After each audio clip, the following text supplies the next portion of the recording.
السلام علیکم ناظرین، میں رئیس اعظم حیدری کولکتہ انڈیا سے۔ حضرت ابوبکر صدیق رضی اللہ تعالیٰ عنہ کا ایک کاہن کے کھانے سے قے کرنا۔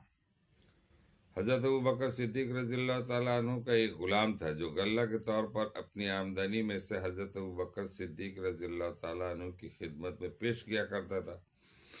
ایک مرتبہ کچھ کھانا لایا اور حضرت نے اس میں سے ایک لقمہ نوش فرما لیا۔ غلام نے عرض کیا کہ آپ روزانہ دریافت فرمایا کرتے تھے، کس ذریعہ سے کمایا؟ آج دریافت نہیں فرمایا؟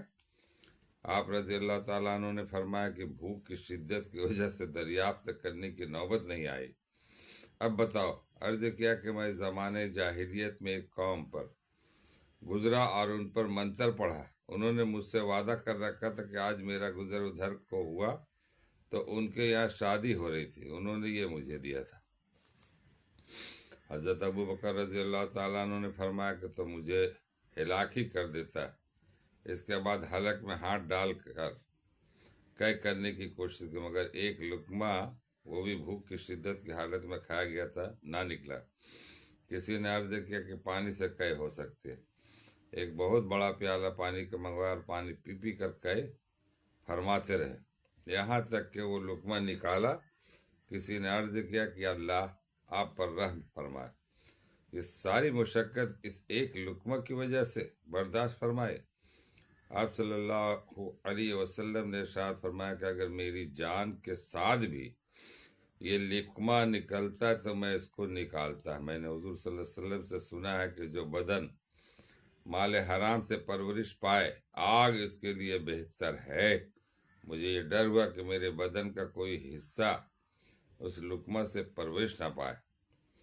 فائدہ: حضرت ابوبکر صدیق رضی اللہ تعالیٰ عنہ کی اس قسم کے واقعات متعدد بار پیش آئے کہ احتیاط مزاج میں زیادہ تھی، تھوڑا سا بھی شبہ ہو جاتا تھا تو قے فرماتے۔ بخاری شریف میں ایک اور قصہ اسی قسم کا ہے کہ کسی غلام نے زمانے جاہلیت میں کوئی کہانت یعنی غیب کی بات نجومیوں کے طور پر کسی کو بتلائی تھی۔ وہ اتفاق سے صحیح ہو گئے۔ ان لوگوں نے اس غلام کو کچھ دیا جس کو انہوں نے اپنے مقررہ رقم میں حضرت ابوبکر صدیق رضی اللہ تعالیٰ عنہ کو لا کر دے دیا۔ حضرت نے نوش فرمایا، پھر جو کچھ پیٹ میں تھا سب قے کیا۔ ان واقعات میں غلاموں کا مال ضروری نہیں کہ ناجائز ہی ہو، دونوں احتمال ہے، مگر حضرت ابوبکر صدیق رضی اللہ تعالیٰ عنہ کی کمال احتیاط نے اس مشتبہ مال کو بھی گوارا نہ کیا۔ یہ حضور حضرت ابوبکر صدیق رضی اللہ تعالیٰ عنہ کا واقعہ کہ کتنا احتیاط کرتے تھے کہ حرام مال پیٹ میں نہ جائے۔ اور آج کے ہمارے اکابرین کا یہ حال ہے کہ اس کے بارے میں کبھی سوچتے نہیں۔ میں تو اکثر دیکھتے رہتا ہوں کہ ہمارے جو ہے نا اکابرین ایسے گھروں میں براجمان ہوتے ہیں، ایسے گھروں میں تشریف رکھتے ہیں جس کو علاقے کے لوگ جانتے ہیں کہ یہ غلط ہے، اور انہی کے یہاں ٹھہرتے بھی ہیں، انہی کے یہاں کھاتے بھی ہیں۔ واللہ عالم کھلانے والا کیا کھلا رہا ہے، کھانے والا تو یہ ہے کہ وہ تو سوچ رہا ہے کہ بھائی چلو اچھی بات ہے، مگر احتیاط، تو یہ احتیاط کا معاملہ ہے۔ اللہ ہم لوگوں کو حرام مال سے بچائے۔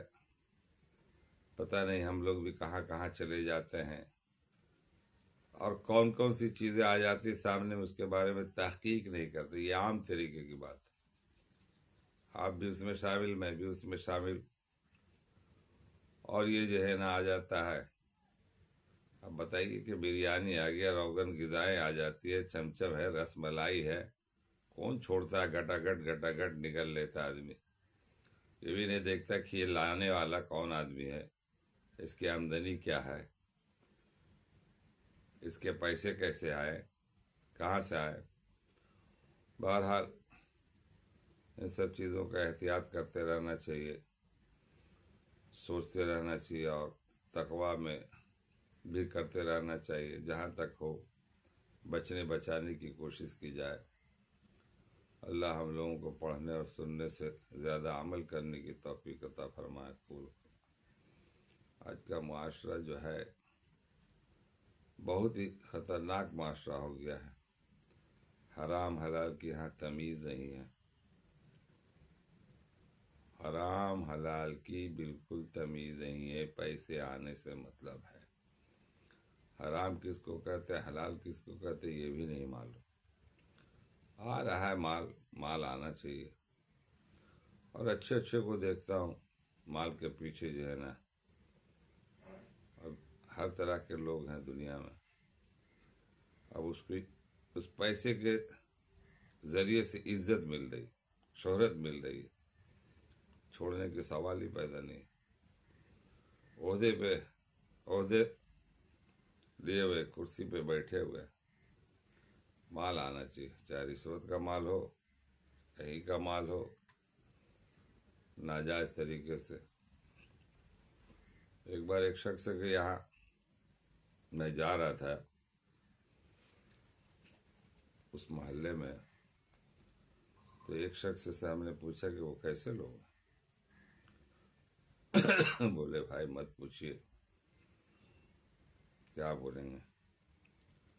بولے بھائی بڑی عزت اس کی شہرت ہے، اسٹیج پہ آتے ہیں، غریبوں میں دیتے ہیں، لوگوں کو ادھر ادھر تقسیم کرتے ہیں. بولے چھوڑیے بھائی غریب کو دیتے ہیں کیا دیتے، کہتا اللہ ہی بہتر.